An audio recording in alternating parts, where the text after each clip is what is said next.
had a coworker ask me if I could take a look at their old string trimmer, and of course, I couldn't say no. They told me that they'd already replaced the carb, but they didn't say much more about it, and to be honest, I rather like the mystery of not knowing, well, mostly. But it turns out there's even more wrong with it than I thought. But then again, that's just part of the problem with working on stuff that's almost as old as you are. In today's video, we're going to be looking at this Shindaiwa string trimmer. And the problem is that I'm not really sure what's wrong with it, but there's a really good chance that it doesn't run like it should. So when it comes to working on a machine like this one, it's not for everyone. It takes a bit of patience, which is in short supply nowadays. But before we get started on fixing the problems with this trimmer, I do want you to notice the build quality and the materials used on this trimmer. Now, I'm going to try and repair this string trimmer, but yours might be different, so this might not work on yours. So if things are not working out for you, like in the video, please ask about it, and I'll be glad to answer your questions. Well, as you can tell from the air filter, it has been replaced, which is a good sign that they bought a kit and not just the carb. And even without taking stuff off the trimmer, I can see that the carb is brand new, and it's also the upgraded version. Now, what I mean by that is that this one has a purge bulb, which did not come equipped on the original one. But I do believe that this large rubber portion on the fuel line is actually a pump. However, on this one, it's extremely petrified and will never work as a pump again. Also, I do believe this string trimmer predates a lot of emissions regulations, because if you take a look at the inside tailpipe for the muffler, I don't think I can see the spark arrestor screen, and if it was there, I don't think I'd be able to stick my screwdriver into it. You're also going to notice the amazingly high oil content requirement for the fuel, which I'm perfectly okay with since a little bit of extra lube goes a long way. Speaking of the fuel, I'm going to pour out what's in the fuel tank, and what we find is kind of interesting. I'm not sure if this fuel was mixed recently or this is a result of the gasoline evaporating away and leaving the oil, but it's pretty obvious that there's way too much oil in there. I'm not sure if my coworker was trying to mix the fuel by eye or if they actually measured it. But depending upon what kind of oil you use, the color change won't be that dramatic even when it's 25:1 or even a 16:1 ratio. It also looks like the cork gasket for the fuel cap has seen better days, so we'll need to do something about it if we find out that it's leaking. Another neat trick that proves that this trimmer is pre-emissions is the fact that when you purge the air from the lines, the returning fuel line does not go back into the fuel tank. It instead spills out onto the ground or wherever you happen to be when purging it. And with the system purged of any air, we'll then choke the carb, make sure the switch is in the on position, and see what happens when we try and start it.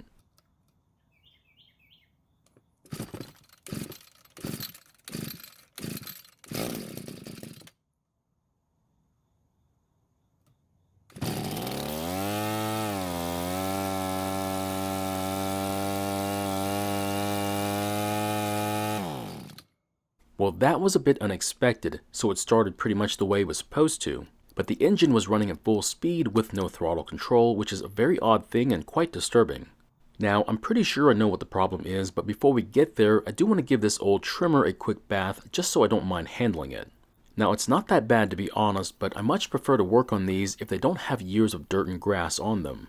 So I'm pretty sure that some of you out there who've had a chance to work on one of these before knows what the problem is, but for some, this might be the first time to see the issue. The problem was either a pre-existing one, or it could be something that happened after replacing the carb, and my guess is that it happened afterwards. It makes the most sense, and when you see how this style of carb works, you'll understand why. Just as a reminder, if you wash your equipment before working on it, give it time to dry off, otherwise use a leaf blower or compressed air to help out.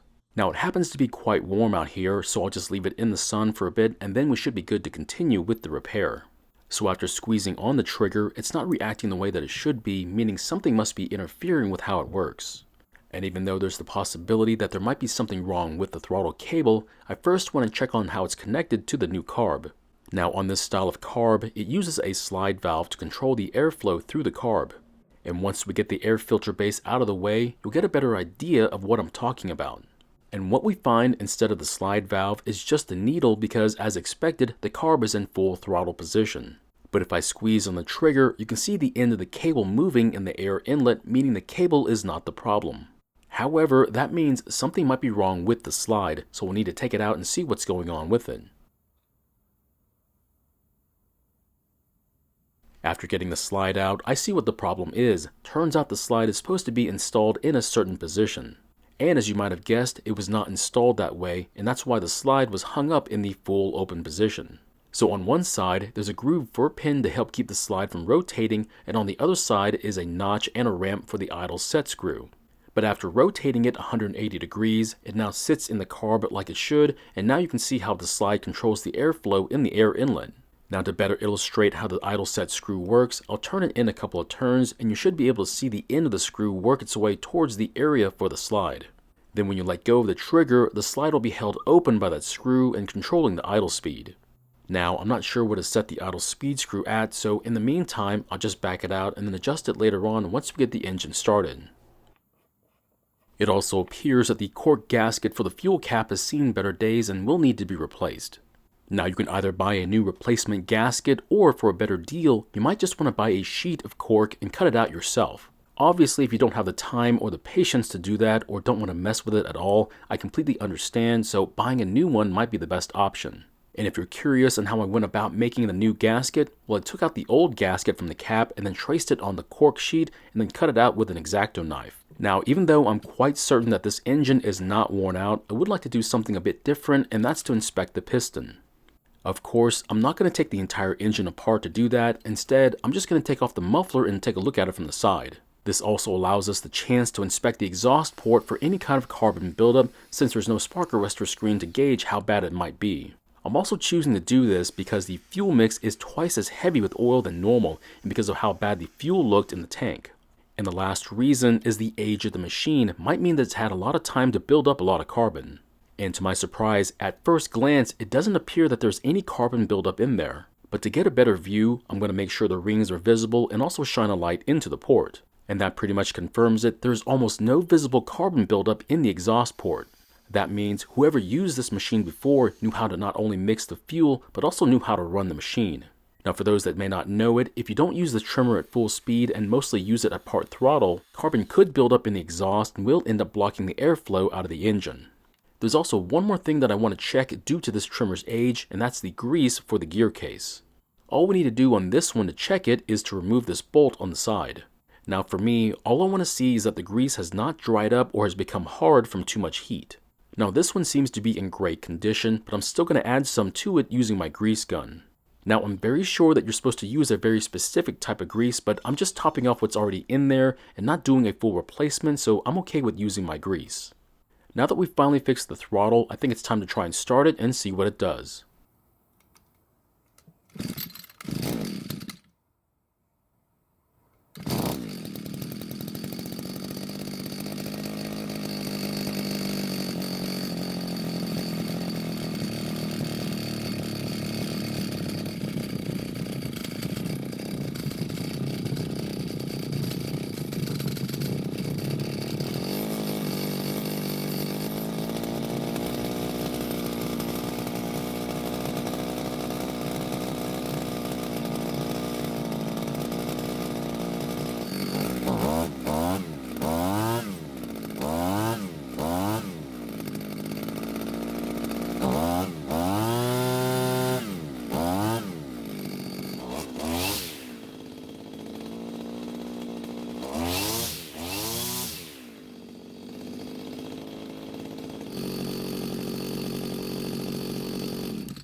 So for the most part, aside from adjusting the idle set screw, it's running quite well. Now I do have to apologize not being able to give you a better view as I make my adjustments, but it's kind of tight in that area.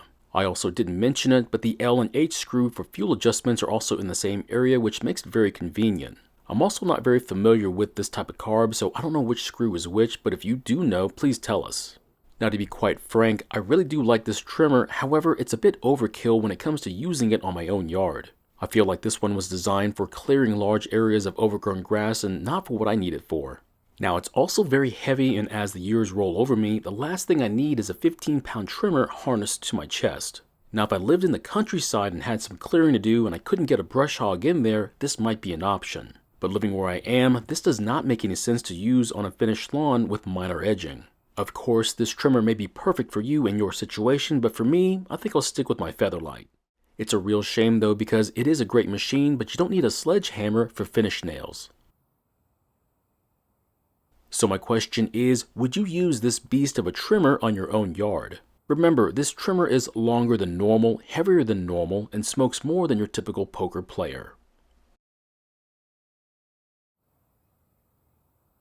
Thank you for watching. I really do appreciate your time here. Please feel free to ask me any questions about this project or about your own projects, and I hope to see you in the next video.